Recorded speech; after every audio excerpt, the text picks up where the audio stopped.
Hello बच्चों, चलिए देखते हैं। प्रश्न है यहाँ पर कि आवृतबीजी पौधों में पाए जाने वाले विभिन्न प्रकार के भ्रूणपोषों का सचित्र वर्णन कीजिए। और इसके अलावा इसमें दूसरा प्रश्न भी जुटा हुआ है, पुष्पी पादपों में लघु बीजाणु जनन कैसे होता है। तो चलिए जानते हैं इसको हम लोग किस प्रकार से इसका उत्तर बनेगा। यहाँ हम लोग इसको देखते हैं। तो यहाँ पर सबसे पहले हम लोग देखते हैं इससे संबंधित मुख्य अवधारणा को।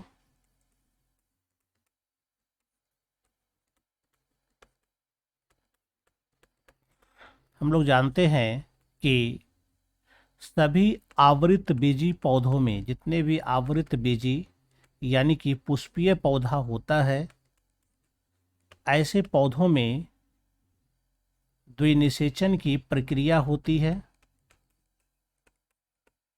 और इस द्विनिषेचन के फलस्वरूप यहाँ पर त्रियुग्मी संयोजन होता है, यानी संयोजन होता है, जिसमें कि तीन केंद्रक का आपस में यहाँ पर मिलन होता है। एक होता है इसमें एक नर युग्मक और एक जो है मादा युग्मक होता है, जिसको कहा जाता है यहाँ पर ध्रुवीय केंद्रक। और यह जो होता है नर युग्मक n होता है और मादा युग्मक जो है पहले से ही यह n+n के फॉर्म में होता है, जिसके कारण इसका जब आपस में संयुग्मन होता है तो यह ट्रिप्लोइड यानी कि त्रिगुणित संरचना बनाती है, जिसको हम लोग कहते हैं यहाँ पर प्राथमिक भ्रूणपोष केंद्रक।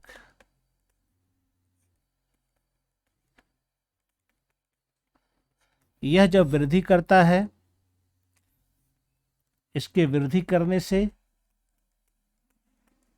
भ्रूणपोष का निर्माण होता है, जो भ्रूण को पोषण देने का काम करता है। यह भ्रूणपोष मुख्य रूप से तीन प्रकार के होते हैं, जिसमें से हम पहला वाला ये देख सकते हैं। यहाँ पर इसको हम लोग कहते हैं केंद्रकीय। ये फर्स्ट में जो है इसको कहते हैं केंद्रकीय भ्रूणपोष, जिसमें क्या होता है, सबसे पहले यह जो इसका केंद्रक होता है, यह जब विभाजन करता है तो यह बहुत सारा केंद्रक बनाता है, लेकिन इसमें किसी में भी भित्ति का निर्माण नहीं होता है। लेकिन बाद में जब केंद्रक बन जाता है तब इसके चारों ओर जो है ये कोशिका भित्ति का निर्माण होना शुरू हो जाता है। तो शुरुआत में बहुत सारा इसका निर्माण जो है केंद्रक से हुआ है, इसलिए इसको हम लोग कहते हैं केंद्रकीय भ्रूणपोष। तो पहला इसका भ्रूणपोष होता है हमारा केंद्रकीय भ्रूणपोष, जो कि नारियल के पानी में देखा जा सकता है। दूसरा होता है कोशिकीय। दूसरा भ्रूणपोष कोशिकीय होता है। तो यहाँ पर प्रथम विभाजन से ही जब इसका विभाजन होता है तो शुरुआत से ही इसमें भित्ति का निर्माण होता चला जाता है। इसमें प्रथम विभाजन से ही भित्ति का निर्माण होता चला जाता है। इसके द्वारा जो बनने वाले भ्रूणपोष होते हैं इसको हम लोग कहते हैं कोशिकीय भ्रूणपोष। और इस प्रकार का भ्रूणपोष जो है धतूरा में देखने के लिए मिलता है। और एक तीसरा प्रकार होता है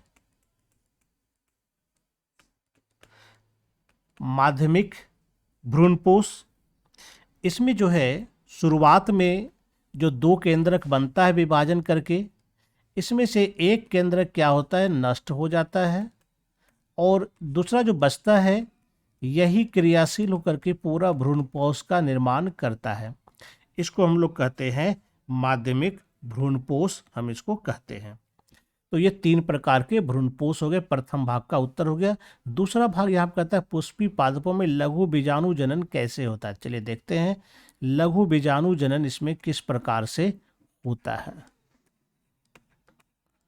लघु बीजाणु जनन किस प्रकार से होगा? तो लघु बीजाणु जनन जो होता है, जो नर जनन अंग होता है, नर जनन अंग के जो शीर्ष भाग पर एंथर पाया जाता है, इसका जब हम काट करते हैं तो इसके अंदर हमको 4 कक्ष दिखाई पड़ते हैं, जिसको हम लोग पराग कक्ष कहते हैं या बीजाणु धानी हम इसको कहते हैं, या लघु बीजाणु धानी हम इसको कहते हैं। यह है लघु बीजाणु धानी। इसके अंदर